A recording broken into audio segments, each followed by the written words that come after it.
Tesla Model S Plaid Road Test Review, the new American muscle sedan. The yoke is a mistake.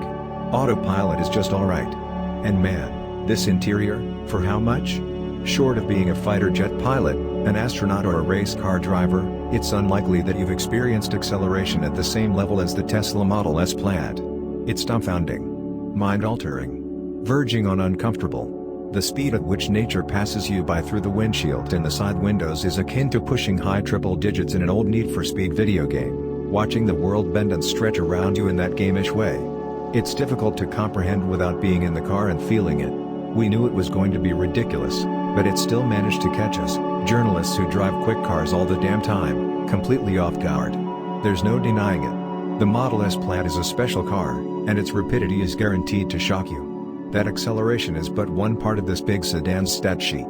The Model S Plaid has been on sale for a little more than a year, though we haven't been able to get our hands on it until now. Since Tesla doesn't provide test cars for review, we got this one through Turo. More on that experience soon. It's the one and only Plaid available for rent in Michigan, so we snagged it for one day, which allowed us a maximum of 100 miles of driving. Despite the low mileage limit, we spent the entire day tinkering about, getting familiar with and learning everything we could about what it's like to drive and operate a Model S Plaid. Just like getting a new phone, though, diving into the interior of a Tesla requires an acclimation period. The new and weird hits right away with the yoke of a steering device. Our quick take? The yoke ain't it. There's only one thing it does better than a steering wheel, and that is to provide a superior, wide and flat resting place for your hands on long highway journeys. Beyond that, the yoke is inferior to a traditional steering wheel in every practical way. If a turn is 90 degrees or sharper, making said corner is just plain awkward. Want to execute a quick turnaround maneuver? Instead of a convenient rim to grab and keep turning, you'll find open air. And don't even start to think that you'll adapt to it, or get used to it. Given more time to really get the hang of operating the yoke, it would still be annoying and undeniably worse than a wheel when you need to go lock to lock. Even when you're arcing the Model S through wide sweepers at speed and testing the handling, it is disconcerting. It's never possible to adjust your grip upward or move your hand around the steering wheel from corner to corner, as one might want to do on a meandering road with slow and fast corners of differing radii. If you do shift position, that one hand loses contact entirely. We found ourselves gripping the yoke tighter and with a greater sense of self-preservation, a nagging fear that it'd whisk out of our grip never went away, than we ever have with a steering wheel. Also worth noting, the yoke's covering was largely worn off on our 19,000-mile Model S tester.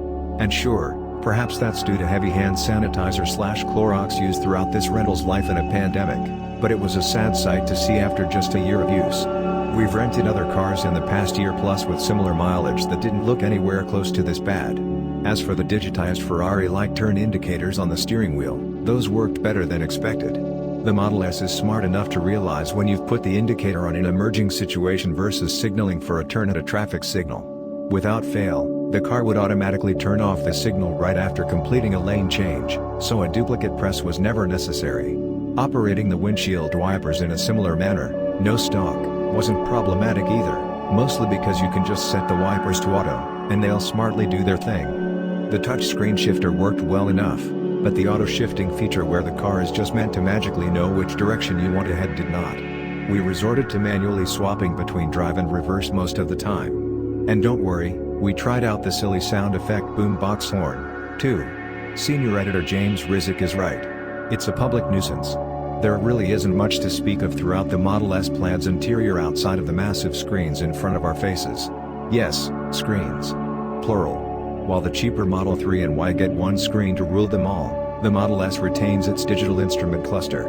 A head-up display, HUD, would be a welcome addition, but apparently you can only ask for so much with an approximately $150,000 luxury sedan. In all fairness, companies like Porsche and BMW will force you to pay extra for luxuries like a HUD, but at least they offer it. The yoke affords an uninterrupted view of the minimalist cluster screen, but due to its width, it actually blocks your view of the bottom right corner of the infotainment system. We'll call it a zero-sum game for yoke visibility gains and losses, as the blockage of the screen makes it such that you need to peer around the yoke to see the climate control button and the main vehicle settings menu quick toggle. Directly below the main infotainment system are a pair of wireless phone chargers that charged our phones quickly and never overheated them. Take note, BMW. Really, offering two wireless phone chargers in luxury cars should be a more common feature. Your passenger might not have a cord with them 24/7. Since this Model S is the Plaid, it gets the sporty carbon fiber trim all over the dash, doors and center console.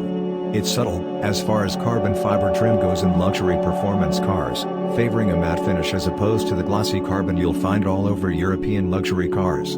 The white seats that contrast with the black trim in this Plaid were less white and more stained at this point. Again, that's after 19,000 miles and about a year of use as a rental car. Unlike that yoke, this may be more typical for cars with white leather interiors.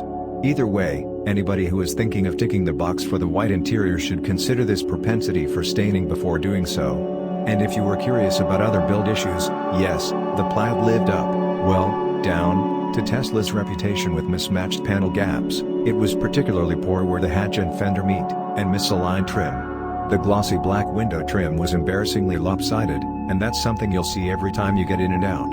Your seating position is up high for a performance-oriented sports sedan, but it's at least consistent with other EVs. The battery pack under the floor tends to push everything upward in EVs, which in turn makes visibility over the low hood excellent. We can say the same for the view out the sides, but looking through the narrow rear window is distorted. Finding a comfortable seating position requires using the touchscreen. There were regular seat-mounted controls in the original Model S interior. We can't say this is progress. How the Plaid drives and responds to the road is largely dependent on how you set it up via the drive mode selections.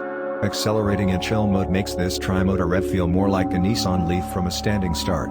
Pop it into Plaid mode, and forget about hanging onto your butts, because you've already left them at the last stoplight by the time you realize they're gone. The ludicrous, see what we did there?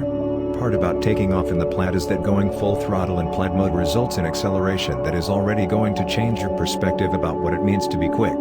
Somehow, using the drag strip mode, it requires an approximately 10-minute preconditioning program to run for the battery and carbon-sleeved motors, makes those previous Plaid mode pulls feel normal. It's cheetah stance ritual where the air suspension puts you into a lowered launch position sure does amp up the drama beforehand. The warp speed animation in the cluster that pops up on takeoff might look childish or silly. Genesis does a similar thing with the GV60's boost function, but one acceleration run will have you thinking it's apt. The big Tesla's weight doesn't show at all when under acceleration, but it makes an abrupt appearance when cornering and braking. The brakes offer an assuring stiffness from the pedal, but this big sedan doesn't slow down with as much enthusiasm as its straight-line performance might suggest. Handling is par for the course when it comes to big grand tourers, but with the usual electric twist. Its low center of gravity imbues confidence to send it into a corner with speed, and the Michelin Pilot Sport 4S tires make sure you don't run out of grip. That said, the Model S Plaid feels a bit unsure of itself and a little twitchy when you start pushing harder. On one long highway cloverleaf, we actually heard and felt the front tire underload briefly rub against the wheel liner. That isn't supposed to happen. We're left with the fairly obvious conclusion that the Plaid is no sports car with sports car handling. We also weren't expecting it to be. The yoke also does more to hurt matters here, as it seems to require a lot of minute steering inputs, and the width of the yoke itself is just plain awkward to contend with when you're pushing this stupid quick EV down a twisty road.